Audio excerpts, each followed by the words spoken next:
Le pôle locomoteur est une structure dédiée à la prise en charge des pathologies ostéo-articulaires et musculo-tendineuses, soit toutes les affections de l'appareil locomoteur. Elle regroupe plusieurs services spécialisés et complémentaires qui étaient autrefois séparés, comme l'orthopédie traumatologie, la rhumatologie, la revalidation, la kinésithérapie et la médecine du sport. Ce pôle aujourd'hui permet une prise en charge intégrée et collective du patient qui est au centre du processus thérapeutique.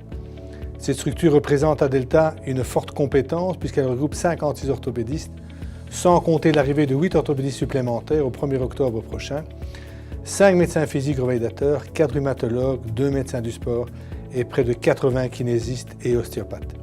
Cela nous permet d'établir des équipes spécialisées dans chacune des régions anatomiques, comme la chirurgie de la colonne, la chirurgie de l'épaule, la chirurgie de la main, avec l'équipe SOS main, du genou, du pied, de la cheville, des tumeurs osseuses et d'orthopédie pédiatrique. Nous avons également une équipe qui assure des urgences traumatologiques et des consultations de traumatologie quotidienne. Parmi nos nombreux actes chirurgicaux, nous plaçons des prothèses totales de hanche par une technique mini-invasive, ce qui favorise une reprise fonctionnelle rapide et qui diminue la durée d'hospitalisation.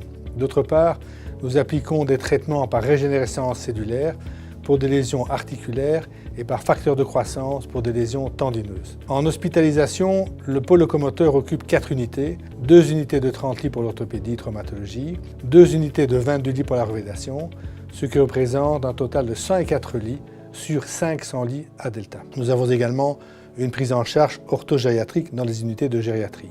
Nous assurons également la formation des étudiants en médecine et des jeunes médecins en voie de spécialisation. Enfin, pour optimaliser le fonctionnement du pôle, nous organisons régulièrement des réunions entre les différents responsables, médecins, infirmiers et kinésithérapeutes. Nous disposons d'un secrétariat central, 3 secrétariats individuels adjacents, 20 bureaux de consultation et 3 salles de plâtre. Nous avons également une salle de radiologie afin de favoriser une prise en charge rapide des patients, un laboratoire d'analyse de la marche et également une salle de rééducation de la chirurgie de la main qui présente 25 postes de travail simultanés. Nous occupons au quartier opératoire 8 salles quotidiennement avec du matériel de dernière génération, notamment pour la chirurgie arthroscopique ou la vidéochirurgie. Outre ces prestations hospitalières, le médecin rééducateur assure également les prestations ambulatoires, sous forme de consultation pour pathologies locomotrices non chirurgicales, des évaluations électrodiagnostiques telles que l'électromyographie et certains types de traitements, comme le traitement par onde de choc sous guidance échographique. Il conçoit, par ailleurs, coordonne et supervise la revalidation multidisciplinaire ambulatoire avec la participation des kinésithérapeutes et autres paramédicaux. L'établissement de centres d'excellence basés sur des régions anatomiques trouve sa continuité dans certains types de rééducation spécifiques, comme la rééducation de la main et l'école du dos. Il coordonne également tout le travail de rééducation en piscine thérapeutique. Le service de revalidation est également appelé à proposer des programmes de rééducation spécifiques à l'appel de certaines disciplines autres que locomotrices, comme l'oncologie et la clinique de la douleur. Nous sommes ici dans notre plus grande salle de rééducation, comprenant des machines excessivement modernes. Nous avons notamment les fameuses machines Kaiser. Ce sont des machines de type pneumatique d'origine américaine qui nous permettent une rééducation excessivement précise. Il s'agit ici d'un ensemble de 4 machines permettant de travailler la musculation, l'entretien et l'évaluation des muscles du dos. Ça nous permet aussi d'avoir ce qu'on appelle une école du dos.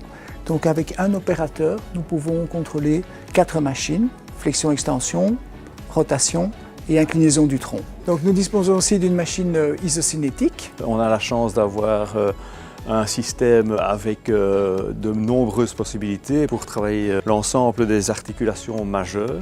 Ici, on voit un exemple avec un patient qui travaille juste après une ligamentoplastie du genou. Donc on peut lui faire travailler à des vitesses différentes, à des résistances différentes qu'on adapte en fonction de l'évolution de la pathologie.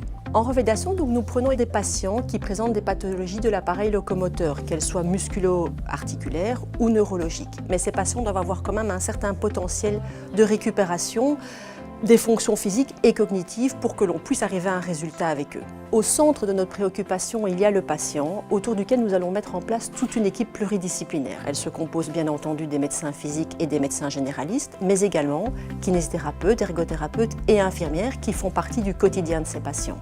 Ensuite, en fonction des besoins, nous pouvons faire intervenir d'autres personnes, que ce soit logopède, diététicienne, psychologue, assistante sociale. Nous établissons un programme et des objectifs pour que le patient puisse rentrer chez lui dans les meilleures conditions possibles et nous réévaluons chaque semaine en tour pluridisciplinaire l'évolution de chaque patient.